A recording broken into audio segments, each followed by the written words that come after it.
સ્વાગત કરું છું આપણી આ યુટ્યુબ ચેનલના એક નવા વિડીયોમાં। તો મિત્રો, આજના વિડીયોમાં જણાવીશું કે એસએસસીનું જે મોસ્ટ આઈએમપી એમસીક્યુ છે તેના વિશે આપણે આજના વિડીયોમાં વાત કરવાના છીએ, જેથી વિડીયોને અંત સુધી જરૂર જોજો। હજુ સુધી અમારી આ ચેનલને સબસ્ક્રાઈબ ન કરી હોય તો ચેનલને સબસ્ક્રાઈબ પણ કરી લેજો, જેથી આવા જ અન્ય વિડીયો જોવા માટે તમારી સુધી આવા જ વિડીયો પહોંચે સૌથી પહેલાં। તો વિડીયોને શરૂ કરીએ। તો મિત્રો, પહેલો પ્રશ્ન એ છે કે હડપ્પા સંસ્કૃતિનું સ્થળ ધોળાવીરા કયા રાજ્યમાં આવેલું છે? તો બી આવશે ગુજરાત।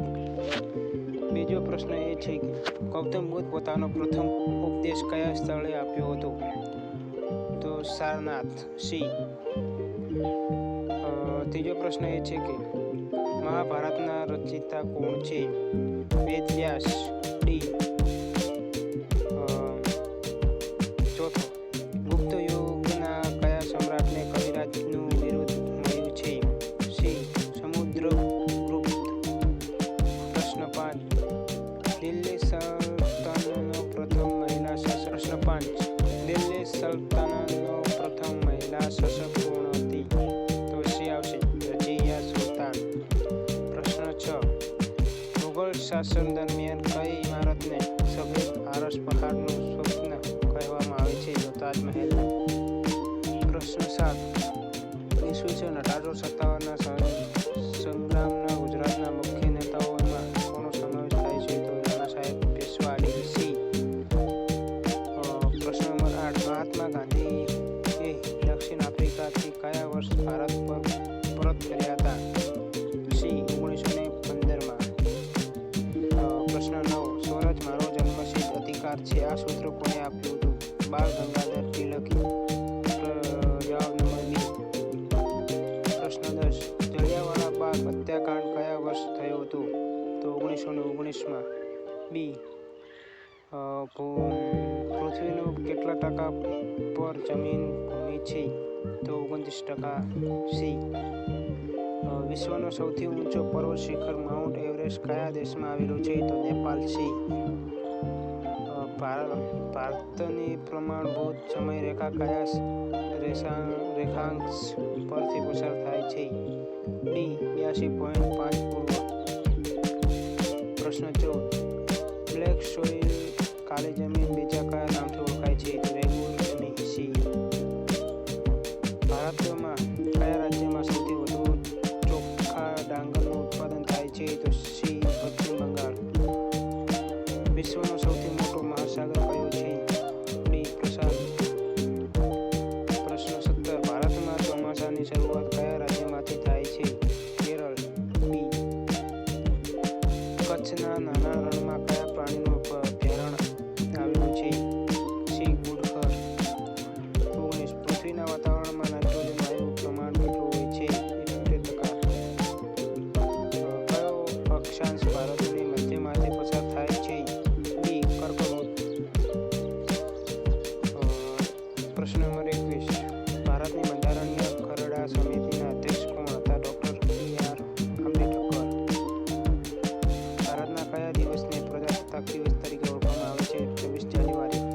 23, સંસદના ઉપલા ગૃહ તરીકે કોણ ઓળખાય છે? રાજ્યસભા। ભારતમાં રાષ્ટ્રપતિનો કાર્યકાળ કેટલા વર્ષનો હોય છે? 5 વર્ષનો, બી। પ્રશ્ન 25, મૂળભૂત અધિકાર બંધારણના કયા ભાગમાં સમાવિષ્ટ છે? સી, ભાગ 3। 26મો, ભારતમાં સર્વોચ્ચ અદાલત ક્યાં આવેલી છે? નવી દિલ્હી, ડી। રાજ્યસભામાં સભ્ય બનવા માટે લઘુત્તમ વય કેટલી હોવી જોઈએ? સી, 30 વર્ષ। 28, બંધારણનો આત્મા કયા અધિકારને કહેવામાં આવે છે? સી, બંધારણીય ઇલાજનો અધિકાર। પ્રશ્ન નંબર 29, વડાપ્રધાનની નિમણૂક કોણ કરે છે? તો બી, રાષ્ટ્રપતિ। પ્રશ્ન નંબર 30, ગ્રામ પંચાયતના વડાને શું કહે છે? બી, સરપંચ। પ્રશ્ન નંબર 31, ભારતની મધ્ય બેંક કઈ છે? RBI, reserve bank of India. પ્રશ્ન નંબર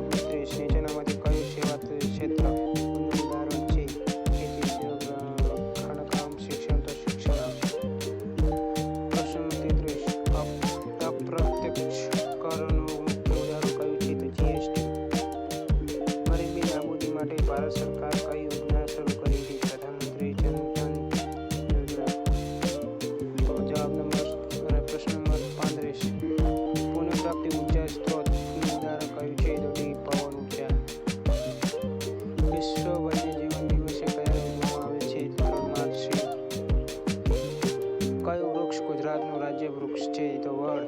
સી.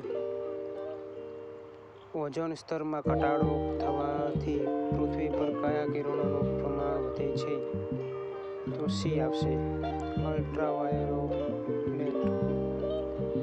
ગ્લોબલ વોર્મિંગનું મુખ્ય કારણ શું છે? તો ગ્લોબલ વોર્મિંગનું મુખ્ય કારણ ગ્રીનહાઉસ વાયુમાં વધારો. WWFનું પ્રતીક કયું છે? તો પાંડા. ભારતમાં કયા મહાપુરુષના જન્મદિવસને શિક્ષણ દિવસ તરીકે ઉજવવામાં આવે છે? તો ડૉક્ટર સર્વપલ્લી રાધાકૃષ્ણ. રાષ્ટ્રીય ધ્વજની લંબાઈ અને પહોળાઈનું પ્રમાણ શું હોય છે? તો 3:2. સૂર્યગ્રહણ ક્યારે થાય છે? સૂર્યગ્રહણ ક્યારે થાય છે? તો સૂર્ય અને પૃથ્વી વચ્ચે ચંદ્ર આવે ત્યારે. ભારતમાં બિનસાંપ્રદાયિકતાનો અર્થ શું થાય છે? બધા ધર્મો સમાન. વિશ્વમાં સૌથી વધુ બોલાતી ભાષા કઈ છે? મેન્ડરીન ચાઇનીઝ. નવરાત્રિનો તહેવાર કયા રાજ્યમાં મુખ્યત્વે ઉજવવામાં આવે છે? તો ગુજરાત. ડી આવશે. વિશ્વ જળ દિવસ ક્યારે ઉજવવામાં આવે છે? તો 22 માર્ચ. ગુજરાતનો સૌથી ઊંચો પર્વત કયો છે? તો ગિરનાર. કયા રાજ્યમાં થારનું રણ આવેલું છે? તો રાજસ્થાન. નીચેનામાંથી કયો મિશ્ર અર્થતંત્રનો મુખ્ય લક્ષણ છે? સરકારી અને ખાનગી ક્ષેત્રો. તો મિત્રો, આ તો આજનો આ વિડીયો. જો અમારો આ વિડીયો સારો લાગ્યો તો મારા વિડીયોને લાઈક કરજો, શેર કરજો અને ચેનલને સબસ્ક્રાઈબ કરવાનું ના ભૂલતા, જેથી આવા જ અન્ય વિડીયો સૌથી પહેલાં તમારા સુધી પહોંચે. તો મિત્રો, મળીએ બીજા વિડીયોમાં.